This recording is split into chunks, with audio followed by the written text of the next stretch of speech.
Oh, good evening.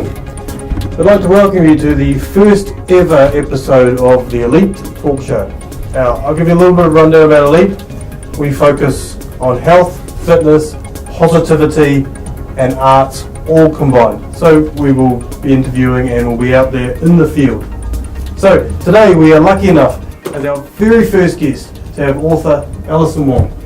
Thank you for coming to here, Alison. Much appreciated. And I have already flicked through those books and they look quite interesting, I tell you. I looked at one chapter and I've got to read this. So before we sort of mutter too long, just you were born and bred in New Zealand, weren't you, in the Hawke's Bay? So yeah, born in Hastings, grew up in Napier. Grew up in Napier. And you found a really good or big interest in the history of the migration of the Chinese people to New Zealand, and I think that came when I was quite a bit older. Very little had been written about the Chinese in New Zealand, and certainly not very much from a literary point of view. So the novel I wrote was the first novel by a New Zealand Chinese. do you mind if we just show the audience what the novel... Now, see, this was one I was lucky enough to flick through and have a look at a couple of chapters, and I do want to get a copy ASAP. That'll probably be tonight's reading after this interview. So where did you do how did you do your fact finding if there wasn't much written? You dug deep? Well, there were some pieces of history, and while I was researching, because it took me about over 12 years. Over 12 years. Researching and writing that book. And so over the time of my research, more and more information started to come out. Wow. But there was work done by Dr. James Ning and Eva Wong Ning in Dunedin. Dunedin, yes, that's about Otago Southland. Of course, Dr. Manning Ip at Auckland University had done some oral histories about the early Chinese in New Zealand. More history rather than creative work, more than poetry and fiction. But you do some fiction and poetry and script writing as well, don't you? Well, I don't really do script writing. No. I'm definitely more into poetry, fiction, and now I'm working on a non-fiction book that's sort of part family memoir. But still to do with the history? History right through to right through to present day, and really talking about New Zealand, Australia, and China.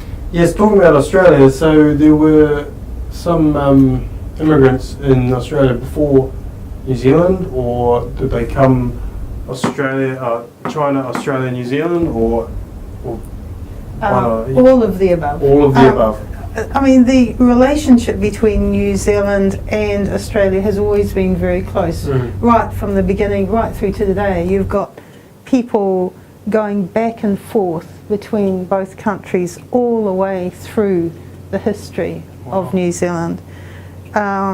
When the first Chinese came, the biggest group that first came actually came from Victoria, and were invited by the provincial government in Dunedin to rework the goldfields when the European miners were finding it too tough and were leaving. They invited the Chinese from Victoria to come and work, and that was when the big groups of Chinese started to come.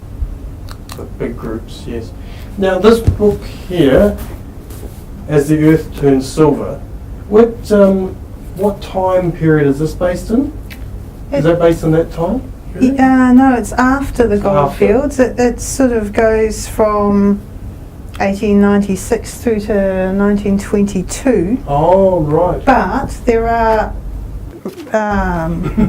reflections back earlier than Right. that, but the time sequences in Because that that time period that you just gave then is probably one bit that's probably not as documented, so you would have found it hard to, because, you know, okay, the gold fields and the gold mines and them coming from that would have been well documented, Yeah, or well known yeah. of. That And then what it happens was. after that, which is basically what you're trying to say and put forward in this book. That makes it even more interesting for me to want to read it.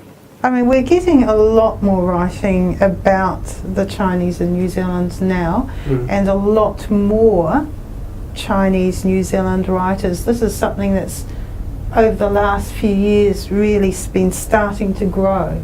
But compared to places like America and Australia, it's taken a lot longer to start to Right. develop a New Zealand Chinese literary sort of works, you know. Well, I wish my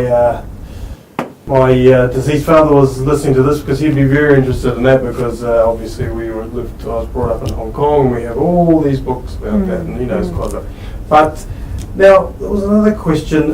You went to Victoria University in Wellington. Did you find literature there? Is that when you really started to get into writing? Because you had more time as a student?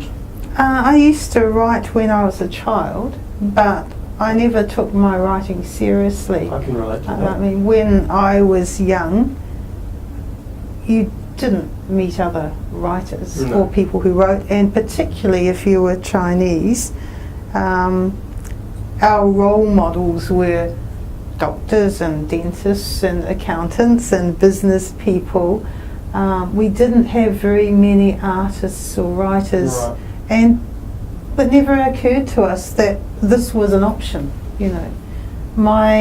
In my family and in a lot of the early Chinese, my generation was the first generation to get widespread university education. Right. Prior to that, you know, it'd been a bit of a struggle, earning enough to live, and there hadn't been enough money for university education. So once you get that opportunity, your families are probably expecting you to do something professional Right, that right. probably earns a little bit of money rather than, you know, is for a passion, passion, that that's doesn't the earn word. anything, you know. Well, it can do, but Not many writers actually make a real living, but you know, it's not that we're not contributing, it's just hard to make a living.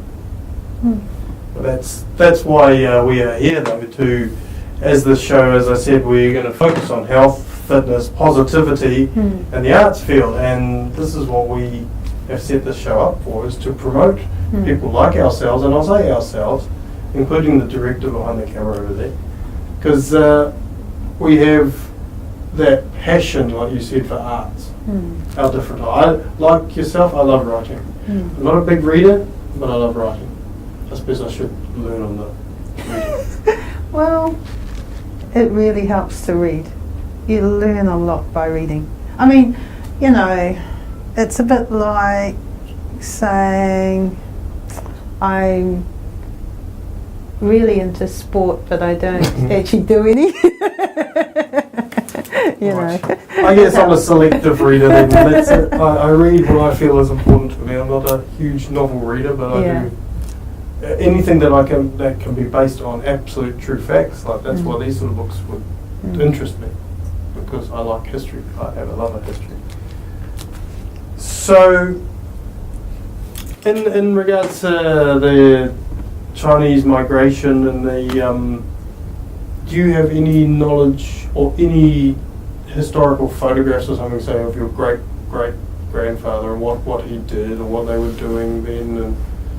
And I have photographs of my great grandfather on my mother's side, my mother's mother's father, because he was very well known in New Zealand and also had a role in China. He did a lot, he raised a lot of money in New Zealand for the first revolution, for the Republic of China. Oh, right. And became friends with Sun Yat-sen, and was then asked by Sun Yat-sen to go back to China, and he was the head of the county where I come from for a short time. Right. So, you know, and my